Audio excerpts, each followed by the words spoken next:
I raised my kids on gaming too. Yeah. From the minute they about five, turned Yeah. five, about Yeah. on, they were throwing dice and playing with miniatures and stuff. Yeah.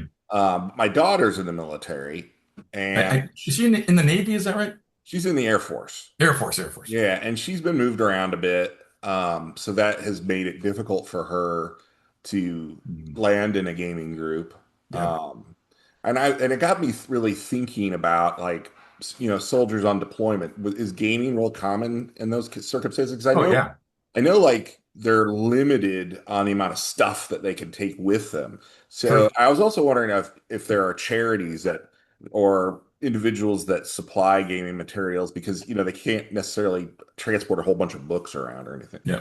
So another plug for Troller Games. If you are a veteran or active duty military, they have a huge discount. I don't want to quote it, but my memory is, so I could be wrong. This is my recollection, 50% off.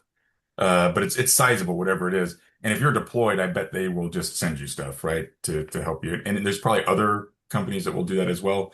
When I was, so I was, I'm old enough that I was an infantryman in Desert Storm. So we had to travel very light. We just could take our rucksack and duffel bag, and that was with your gear, right? I even contemplated not bringing my sleeping bag because I was like, am I really going to need that? Yes, I did. It was cold. So I'm glad I brought it.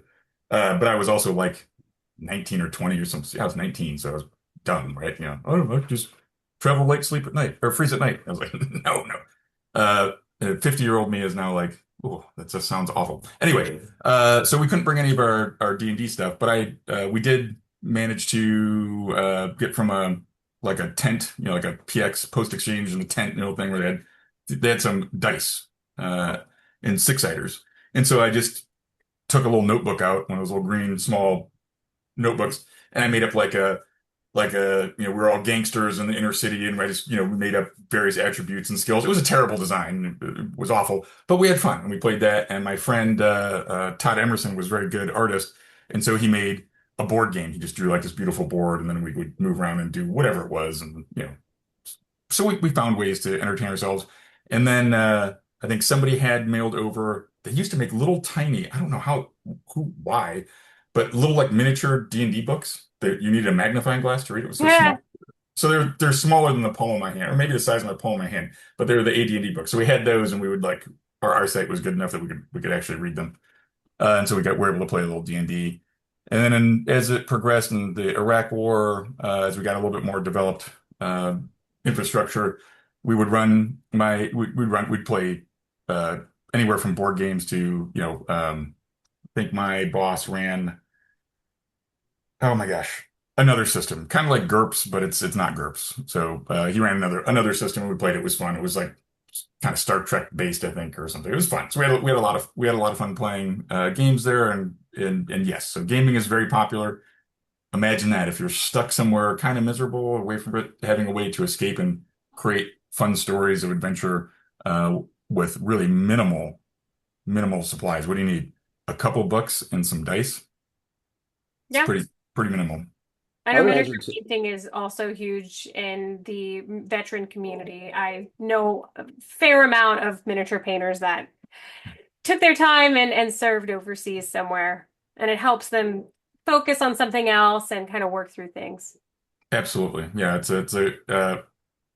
yeah, there's all sorts of weird little niche things. I don't miniature painting for me, I'm terrible That's at it. where So that's where the weird is. well, no. It's weird to me because I suck at it. And so for me, it would not be relaxing. It would be frustrating. Like, why do I suck so bad at doing this?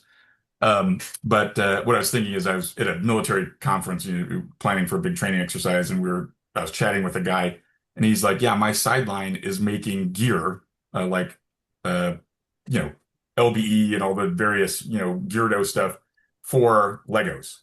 So people will buy Right. Legos and then get gear that you could take on and off to make them look like real, like special forces guys." Oh And so wow. he's like, "People will pay me $500 to like gear up their Lego." It's like, what? Okay. All right.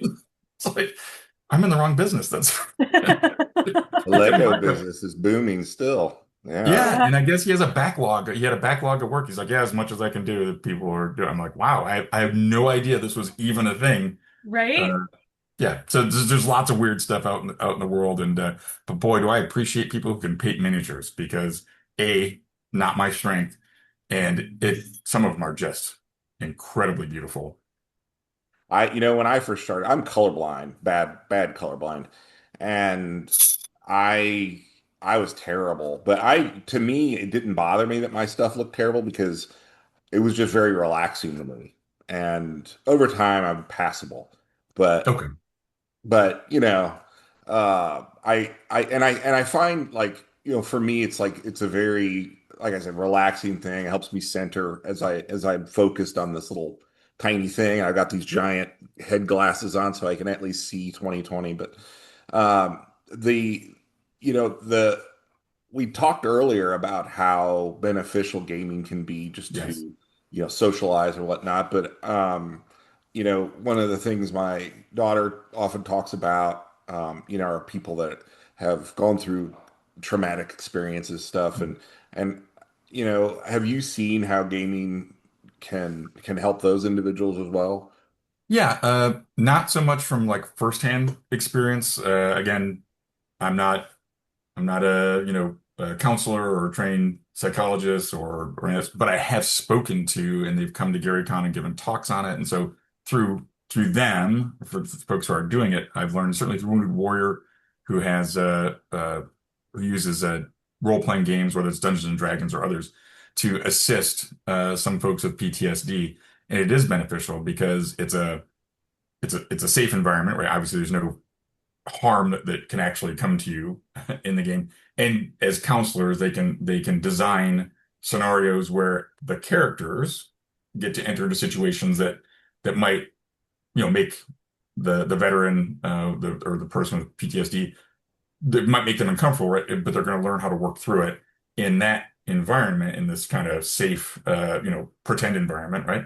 But as I mentioned before, a lot of the skills that you use through role playing are transferable into the real world, and so that helps them. The other thing is a lot of at least veterans with PTSD tend to isolate themselves. They don't want to go out into groups. They don't want to meet new people. It's a lot of anxiety producing things. So by having a group, a commitment to go out and meet with a group, weekly, that gets them out. They get to talk to other people. They form, and as we mentioned earlier, you form bonds with people through shared hardship.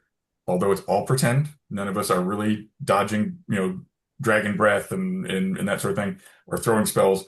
When you save your party member in game, right? Or you do something really cool, right? And then you recount it later. We don't say, "Do you remember when we were playing D&D and your character did this?" We say, "Hey, do you remember when we were in the cavern underneath the citadel and you threw that spell, that disintegrate spell, and you disintegrated the vampire before it could get to us. That was amazing, right?" So it's all personal, it's all internalized, it's all real to our brains, right? So those bonds are real, and then you have people you can trust. And when you have issues, you are not isolated. You can reach out to other people that you know and trust, and you feel part of a community and all those things. So I think those are generally how I think it's therapeutic for PTSD and potentially other issues as well. And yeah, it's super useful. Yeah, And again, you don't realize it. You just think you're having fun. exactly.